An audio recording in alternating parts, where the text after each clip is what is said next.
up, guys? I'm Ethan. This is George. And Power Ranger Paintball here. Today we're going to be diving into the Proto Reflex Rail 2013 and the Axe. We're just going to compare them because they're both priced around the same unless you got a special anodizing like me. And they both offer many different features that make them very competitive against each other. So our first thing we want to talk about actually is the weight. So we have our handy dandy scale here. It's as trusty as a Tech BB scale, but not as fancy. Yeah. Alright, we'll start with the Axe. And this is Board obviously on. not with the, this doesn't include the barrel because yeah, it's just people have so many different barrels that we're not going to do it. It's on. Alright, here we go. And sitting like maybe an ounce under 2 pounds. Yeah, about an ounce under 2 pounds.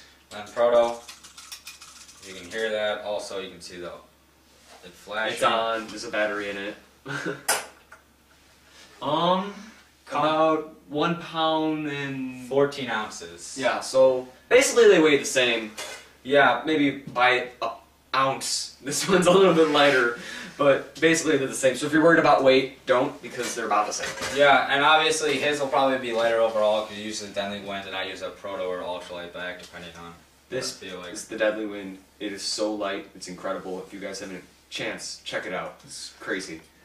Alright, the next thing we're going to talk about is ergonomics. So, Dye has always kept with the traditional paintball gun, and so because of that it's got really small grips. Like, it's a small gun. If you compare it to the Axe... Here we can actually put them right up next to each other, maybe? Yeah, and turn them 90 degrees. Here. Yeah, you see that? They're actually really close to being similar. Oops. And the Proto's a little bit bigger than the Axe, but the Proto is basically like the same design as the DM, so Dye's really stuck with all of their same design. Yeah, the Axe is just a little bit fatter, whereas the Proto might be a little bit bigger overall. Next thing, the boards, they're the same stock. You know, this is all going to be talking about stock. We'll get into upgrades a little bit, but we like to keep it stock because this is budget ballers. We're not, you know, going out and buying every upgrade. We're not specializing it to our preference. Exactly. So, the board stock, they're the same. You know, there's no difference. Same modes. You know, if you like different LEDs, you know. Yeah. Really. Yeah. But the thing I don't like about the Axe board is that if you take out the battery, it erases all of your previously set modes. So you got to reset your max rate of fire and all that kind of stuff. But the thing with the Proto board is that you have to open up the grip panel and flip the dip switches, whereas the Axe, you hold down the trigger and press the button and you can get to all of your different modes and dwell and everything from right there without having to take apart anything. But it's really, I don't know, if you upgrade to the Shockwave board, which is an upgrade for the Axe's board, you don't have to worry about taking out the battery and then having all the settings reset because it'll stay with that. Also, this doesn't have like an LED or OLED board capability just because of how it's designed. Yeah, the Axe has the option to upgrade to the OLED board, Redline board, and it has an OLED, which you don't really need. Personal preference. Next, we're going to talk about the bolt. Now, again, this is stock. The stock Proto barrel is more efficient, and it's a smoother bolt. But if you upgrade to the Lurker bolt, which Ethan has done, I would say overall the smoothness of the shot will probably they'll be about the same or even better. So stock, the Proto wins, but upgrades, you know, that $40 upgrade, Ethan's. Yeah, I mean, it's not such a huge advantage, like, oh my god, it's so much better, but it gives you better, it's smoother, it's lighter, it's Delrin, whereas that's all metal. Also, his bolt has a lot of O-rings on it, which require a lot of maintenance, but if you don't mind that, it's fine for you. They're colored, so it's really easy to find out what to do. Whereas my bolt has, like, maybe 6 O-rings total, I think, yeah, somewhere around there. Don't count on me for that, I'm not really sure. But anyway, we were talking about the barrel. His barrel is unbelievable. It's basically the same as the Dye Ultra, whereas my barrel, I don't even have it anymore. It's that bad. It is so trash. It's a 12-inch. Oh god, it's just, I don't even want to talk about it, so bad. Everybody who owns an Axe should take their barrel and throw it at Empire's factory because you do not need it. There is no purpose. You should literally throw it back at Key. Not that he's not an awesome guy, but terrible barrel. that's definitely a change to the axe. But again, around the price range, you get so much stuff, you don't always get everything. Yeah. Whereas the Proto barrel is outstanding, and you can't go wrong with that. So Proto wins in that barrel, or yeah, for that category. What else are we talking about? ASA. They're both on-off ASAs. This is a switch purging ASA. Really simple. It's incredibly easy to flip. Big, nice and easy. It's great.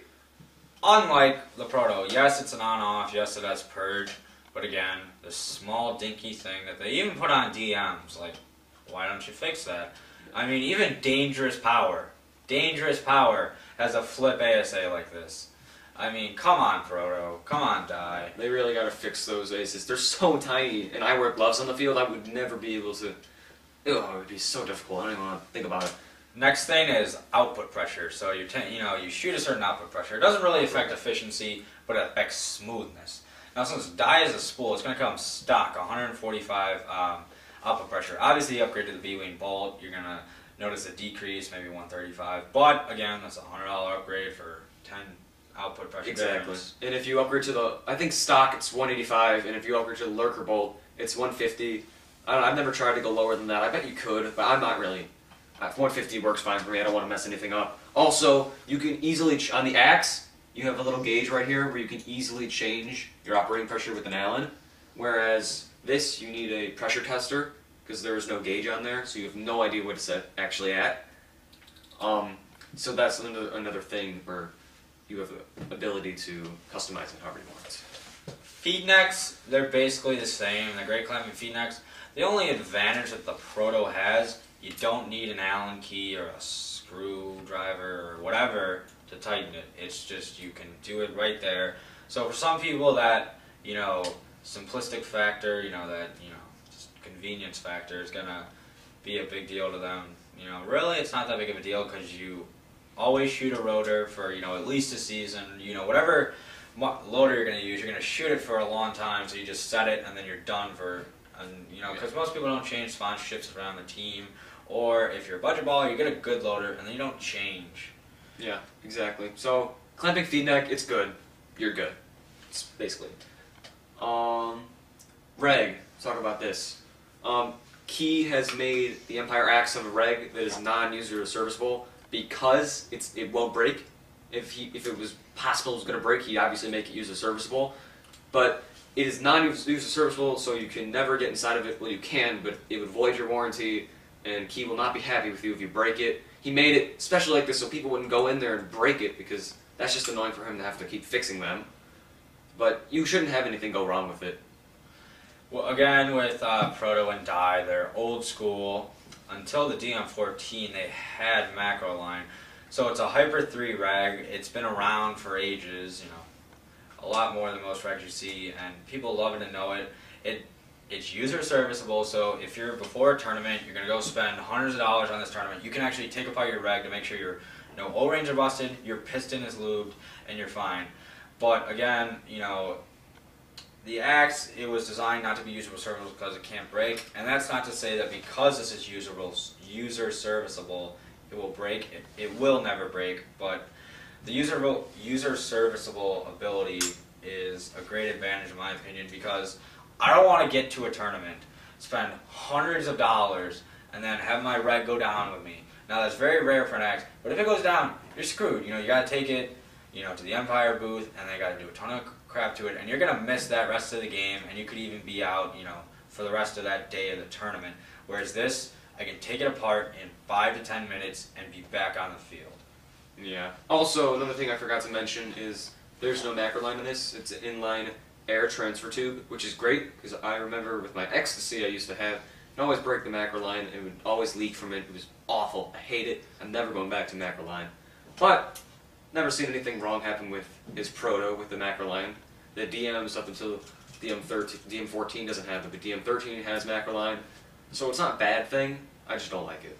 It's just an old school die thing that they took a while to change. The last thing is the trigger. Obviously, we don't have to tell you guys. The axe wins. It's a magnetic trigger. You will never find an easier walk trigger. But if you had to pick the second best trigger out there, I would go with the Proto trigger. It's amazing. It's a nice blade trigger. it's not as smooth as the X, but it's right up there with it. And for the price of this gun the price point of this gun, it's a great trigger. Normally you'll experience like crappy ether triggers or E-Tech triggers, but not with this. And another thing, going back to the bolt, Ethan said there were more O-rings and stuff. That's that's a personal preference. Some people are like, oh, it only has 6 O-rings. I don't have to take all this stuff off. Maintenance is a personal preference. Some people don't like to do maintenance, and I think that's the wrong way to look at it. Because maintenance makes sure that you can go out and that will never break. But I understand the convenience factor of it, but it kind of just gets you in that habit of being able to maintain a gun, because high-end guns have a lot of O-rings because they're spoolies, like LV ones and DMs and stuff like that. Yeah, so that basically wraps it up for today. Whatever one you go with, you're not going to go wrong. These are outstanding guns, and especially if you can get one used, if you trust a seller, it's a great deal. I know you could probably get for $250 to $300 around there. And they're fantastic products. Dye and Empire have done a great job with them, and we are very pleased with them. And as always, guys, thanks for watching.